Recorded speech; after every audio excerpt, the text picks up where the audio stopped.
நம்ம வீட்டில் ஏற்கனவே இருக்கிற யூபிஎஸ் பேட்டரிக்கு லித்தியம் பெரஸ் பாஸ்பேட் பேட்டரி போடணுமா? தாராளமாக போட்டுக்கலாம். இந்த மாதிரி பேட்டரியில் நீங்கள் தண்ணி ஊற்ற வேண்டியதில்லை, மெயின்டெனன்ஸ் கிடையாது.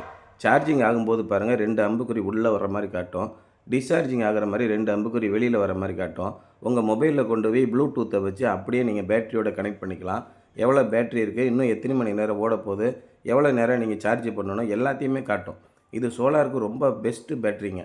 சோலார் போடும்போது நீங்கள் 50 ஆம்பியர் 70 ஆம்பியர் வச்சு கூட இந்த பேட்டரியை சார்ஜ் பண்ணலாம். 4 மணி நேரத்திலே ஃபுல் சார்ஜ் ஆகிடும். இபியை வச்சு 10 ஆம்பியரில் சார்ஜ் பண்ணும்போது 8லேருந்து 10 மணி நேரம் ஆகி ஃபுல் சார்ஜ் ஆகுது. எவ்வளோ சார்ஜ் ஆகுது? 99% இருக்கா, 20% இருக்கா, 30% இருக்கா, எல்லாமே உங்களுக்கு மொபைல்லே தெரிஞ்சுக்கிடும். மொபைலை கொண்டு போய் பக்கத்தில் வச்சு ப்ளூடூத்தில் கனெக்ட் பண்ணுங்கள். எத்தனை வாட்ஸ் வெளியில் போய்கிட்டுருக்கு, எவ்வளோ கரண்ட்டு டிஸ்சார்ஜ் ஆகிட்டு இருக்கு, எத்தனை வோல்டேஜ் இருக்குது, எல்லாத்தையுமே பார்க்கலாம்.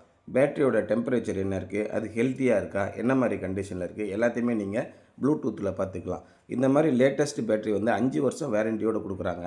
லைஃப் டைம் 15 வருஷம். அடுத்த 5 வருஷத்துக்கு சர்வீஸ் வாரண்டி கொடுக்குறாங்க. 5 வருஷம் ரீப்ளேஸ்மெண்ட் வாரண்டி. அடுத்த 5 வருஷம் செல்லு ஏதாவது ப்ராப்பராக ரிப்பேர் ஆகிடுச்சுன்னா அதை சர்வீஸ் பண்ணி கொடுக்குற இன்னொரு 5 வருஷம் வாரண்டி. லைஃப் குறைஞ்சபட்சம் 10 வருஷம் வருதுங்க, அதிகபட்சம் 15 வருஷம் வருது. லைட் வெயிட்டானது. நம்ம வீட்டில் இருக்கிற சாதாரண பேட்டரி போயிடுச்சா, அந்த பேட்டரிக்கு பதிலாக லித்தியம் பெரஸ் பாஸ்பேட் பேட்டரி போட்டுக்கோங்க.